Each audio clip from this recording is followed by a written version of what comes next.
اسماعیل بن جعفر نے بیان کیا، ان سے ابو سہیل نے، ان سے ان کے والد مالک نے، اور ان سے طلحہ بن عبید اللہ رضی اللہ عنہ نے کہ ایک اعرابی پریشان حال بال بکھرے ہوئے رسول اللہ صلی اللہ علیہ وسلم کی خدمت میں حاضر ہوا۔ اس نے پوچھا، یا رسول اللہ صلی اللہ علیہ وسلم، بتائیے مجھ پر اللہ تعالیٰ نے کتنی نمازیں فرض کی ہیں؟ آپ صلی اللہ علیہ وسلم نے فرمایا کہ 5 نمازیں، یہ اور بات ہے کہ تم اپنی طرف سے نفل پڑھ لو۔ پھر اس نے کہا، بتائیے اللہ تعالیٰ نے مجھ پر روزے کتنے فرض کیے ہیں؟ حضرت صلی اللہ علیہ وسلم نے فرمایا کہ رمضان کے مہینے کے، یہ اور بات ہے کہ تم خود اپنے طور پر کچھ نفلی روزے اور بھی رکھ لو۔ پھر اس نے پوچھا، اور بتائیے زکوٰۃ کس طرح مجھ پر اللہ تعالیٰ نے فرض کی ہے؟ آپ صلی اللہ علیہ وسلم نے اسے شرع اسلام کی باتیں بتا دیں۔ جب اس اعرابی نے کہا، اس ذات کی قسم جس نے آپ صلی اللہ علیہ وسلم کو عزت دی، نہ میں اس سے جو اللہ تعالیٰ نے مجھ پر فرض کر دیا ہے کچھ بڑھاؤں گا اور نہ گھٹاؤں گا۔ اس پر رسول اللہ صلی اللہ علیہ وسلم نے فرمایا، اگر اس نے سچ کہا ہے تو یہ مراد کو پہنچا، یا آپ نے یہ فرمایا کہ اگر سچ کہا ہے تو جنت میں جائے گا۔ صحیح بخاری حدیث نمبر 1891۔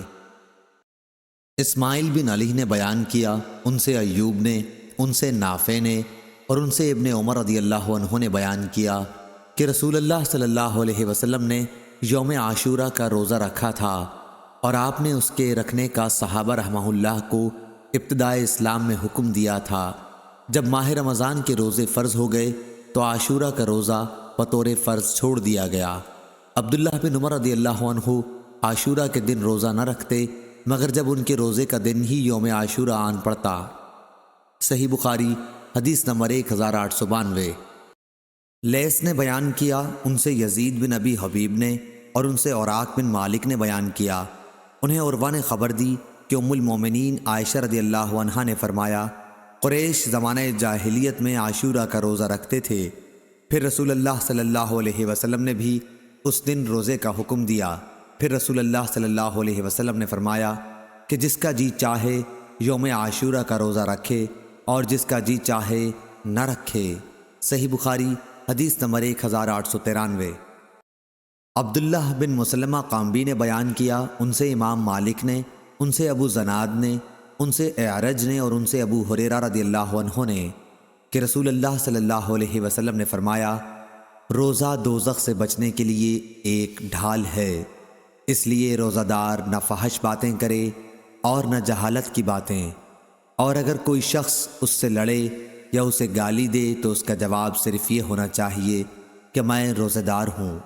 یہ الفاظ 2 مرتبہ کہہ دے، اس ذات کی قسم جس کے ہاتھ میں میری جان ہے، روزہ دار کے منہ کی بو اللہ کے نزدیک مشک کی خوشبو سے بھی زیادہ پسندیدہ اور پاکیزہ ہے۔ اللہ تعالیٰ فرماتا ہے، بندہ اپنا کھانا پینا اور اپنی شہوات میرے لیے چھوڑتا ہے، روزہ میرے لیے ہے اور میں ہی اس کا بدلہ دوں گا، اور دوسری نیکیوں کا ثواب بھی اصل نیکی کے 10 گنا ہوتا ہے۔ صحیح بخاری حدیث نمبر 1894۔ جامع بن راشد نے بیان کیا، ان سے ابو وائل نے، اور ان سے حذیفہ رضی اللہ عنہ نے کہ حضرت عمر رضی اللہ عنہ نے پوچھا، فتنے کے متعلق رسول اللہ صلی اللہ علیہ وسلم کی حدیث کسی کو یاد ہے؟ حذیفہ رضی اللہ عنہ نے بیان کیا کہ میں نے سنا ہے، آپ صلی اللہ علیہ وسلم نے فرمایا تھا کہ انسان کے لیے اس کے بال بچے، اس کا مال اور اس کے پڑوسی فتنہ، آزمائش و امتحان ہے، جس کا کفارہ نماز، روزہ اور صدقہ بن جاتا ہے۔ عمر رضی اللہ عنہ نے کہا کہ میں اس کے متعلق نہیں پوچھتا، میری مراد تو اس فتنے سے ہے جو سمندر کی موجوں کی طرح امڈ آئے گا۔ اس پر حذیفہ رضی اللہ عنہ نے کہا کہ آپ کے اور اس فتنے کے درمیان ایک بند دروازہ ہے، یعنی آپ کے دور میں وہ فتنہ شروع نہیں ہوگا۔ عمر رضی اللہ عنہ نے پوچھا، وہ دروازہ کھل جائے گا یا توڑ دیا جائے گا؟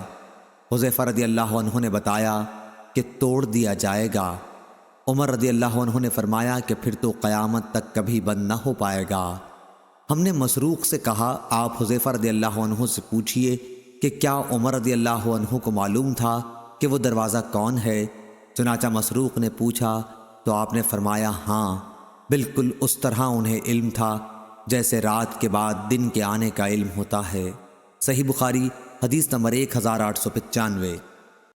ابو حازم سلمہ بن دینار نے بیان کیا اور ان سے سہل بن سعدی رضی اللہ عنہ نے کہ رسول کریم صلی اللہ علیہ وسلم نے فرمایا، جنت کا ایک دروازہ ہے جسے ریان کہتے ہیں، قیامت کے دن اس دروازے سے صرف روزے دار ہی جنت میں داخل ہوں گے، ان کے سوا اور کوئی اس میں سے نہیں داخل ہوگا۔